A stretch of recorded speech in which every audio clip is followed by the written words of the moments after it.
Hey guys, Veebat here with another V Plays, looking at part 8 of our Beginner's Guide series, and we are looking at turn and burn fighters. Now I will be the first to admit, this is not my forte. In fact, I was looking at my hangar and I'm like, oh Veebat, you gotta do a turn and burn fighter review. You did high altitude fighters, what about your mid to low?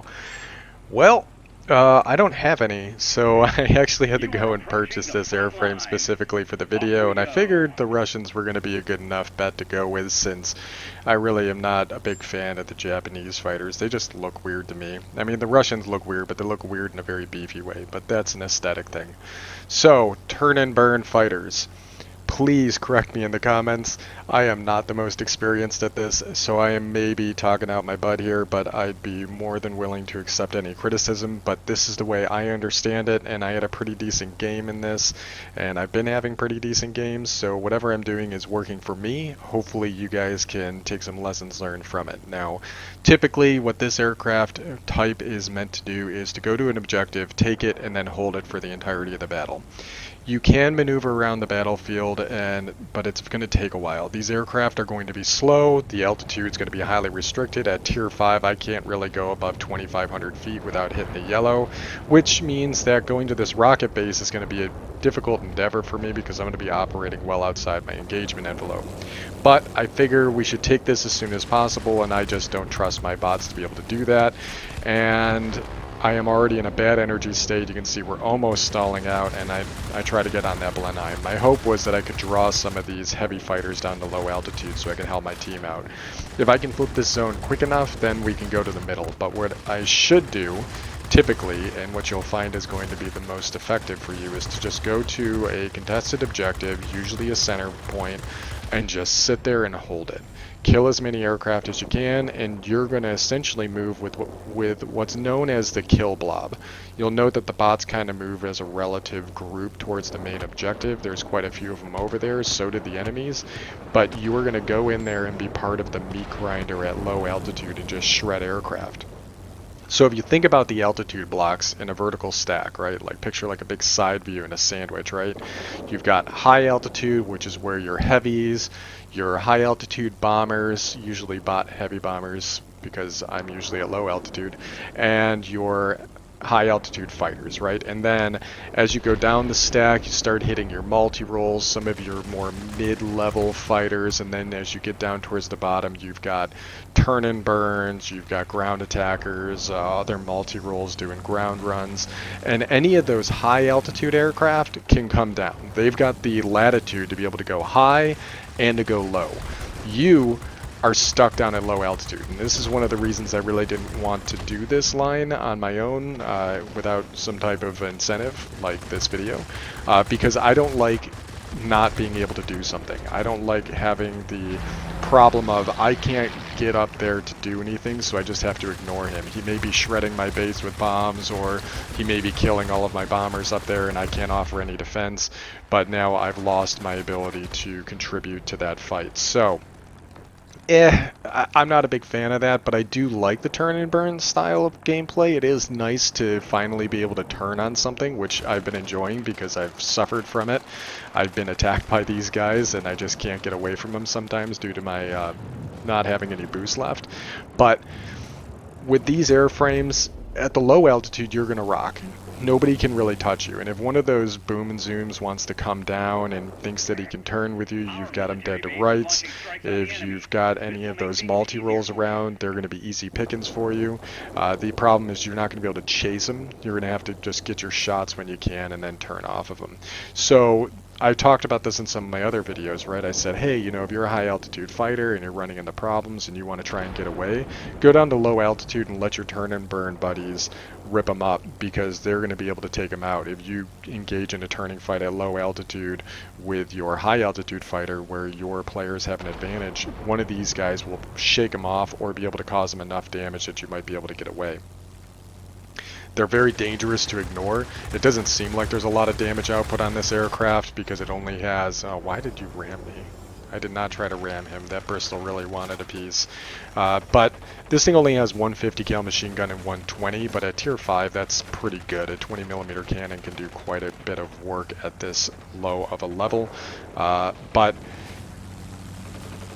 neither here nor there. The point is, you can't ignore them, and if they start turning on you and they do cause just one pass, they can usually cripple your airframe because a lot of them are going to equip cannons. So just be aware of that, and that's really where you're going to earn your money. Now, what I'm doing right here is I'm chasing on a ground attacker, which is one of the aircraft types that are going to be in your block, but they are not the optimum aircraft to go after. He does have a tail gunner, and you can see here we only have 200 hit points. This aircraft is very light. It is a light fighter, so it does not have a lot of hit points on it. It also really likes to target switch. You are going to be, if you have ADD, this is perfect for you because you're just going to flip from one aircraft to the next. You're going to just keep going, and that's awesome because this is going to be a multitude of different targets coming in, and you don't want to get fixated on one because as soon as you straighten out is when somebody gets on your tail or the AA starts shooting you, and they will absolutely shred your airframe. So you want to get your nose around as fast as humanly possible and just get on these aircraft. Now,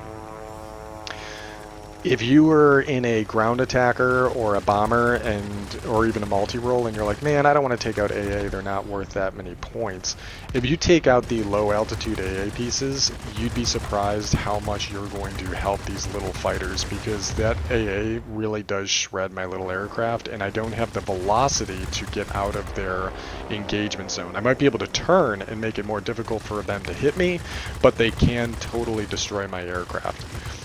You'll note here we're working as a team. We managed to clear out a few aircraft. Even killing one turn and burn fighter in this zone was enough for us to be able to get these guys into a state where they're outnumbered, and once they're outnumbered, then we can kind of get that advantage. And here we are, we're in the center zone, we're doing exactly what our role is. We managed to take it early on, and now we're just going to sit here and we're going to hold it for as long as humanly possible. We got another aircraft coming in. They're going to start coming in piecemeal, which is perfect because we can focus down one target at a time. I'm trying to prioritize the ones that are closest, the ones that are going to be the ones in my altitude block, and if I see a player, I'm going to focus him as well.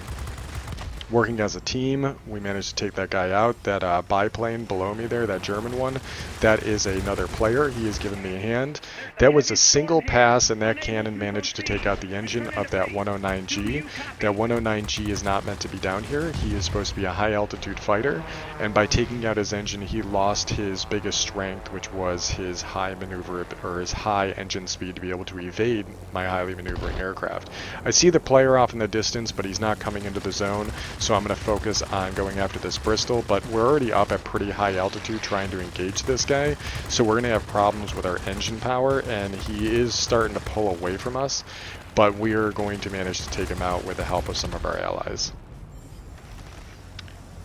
We have another ground attacker down below. This is not a player, so that is going to be good for me. He's not going to be maneuvering to try and get his forward guns on me, which can happen and can be quite a pain, so you do have to pay attention for that. That JU-87 was doing just that earlier, making sure we don't ram into him there. He does have a tail gunner, but we're just maneuvering so much it isn't that much of a problem.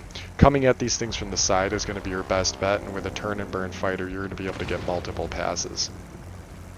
We see this AR-197 going after our ally, and we want to help our ally out as much as we can, so we'll take him out in order to keep him from killing our buddy.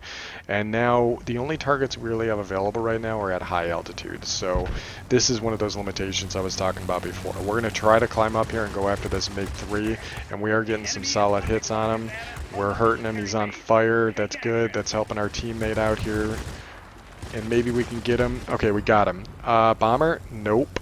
Nope, totally lost all of my energy, and now I'm stalling out and I'm starting to fall. So, yep, not a good state for us to be in. But squall line is up, and normally I just want to stay inside the zone, but I see that there's a 0 over here, and this is a player, so let's try and take him out. Fortunately, it looks like he's coming into the zone, which is good because I'm getting points for defending the zone. That's what this aircraft gets points for. It gets points for capturing, and it gets points for holding. So something to bear in mind here is that it doesn't take it as many points for you in order for you to get your sub objectives for being able to capture a zone, which is nice. So let's go to the post game stats and talk about this a little bit more. Alright, so here we are at the end game results screen, and let's go over some of the sub-objectives for these, excuse me, low altitude turn and burn fighters. So looking at the first one here, we have sector defense, destroying enemy aircraft while defending a sector. This is the first one, so this should probably indicate to you that as a fighter, you are supposed to be in a defensive role. At least that's the way Wargaming wants it for these sub-objectives. So once you're able to gain an area of control, then you want to just use your aircraft's innate ability to be able to turn over a particular zone, to be able to turn the tables on any enemies that come in, because they're not going to be able to outmaneuver you in most instances.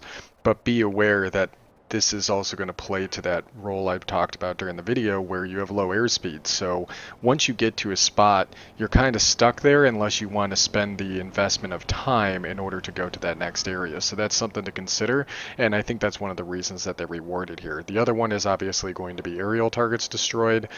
This is attacking anything from enemy aircraft to air defense aircraft, so that's really going to play exactly to the role of a turn and burn fighter.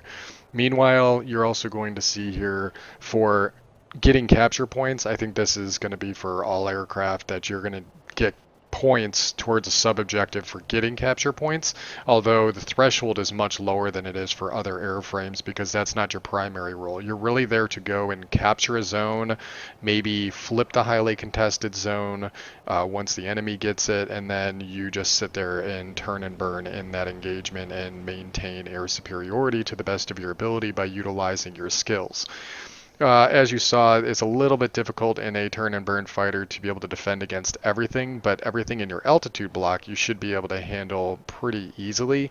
You do have low hit points though, so it's going to be difficult to go in and do it alone. So you really are just one more bee in the kill blob as that swarm starts to roll in turmoil at the lower levels. So it really is a bit of a meat grinder down there, so you're just going to have to be the best blade that you can in the meat grinder.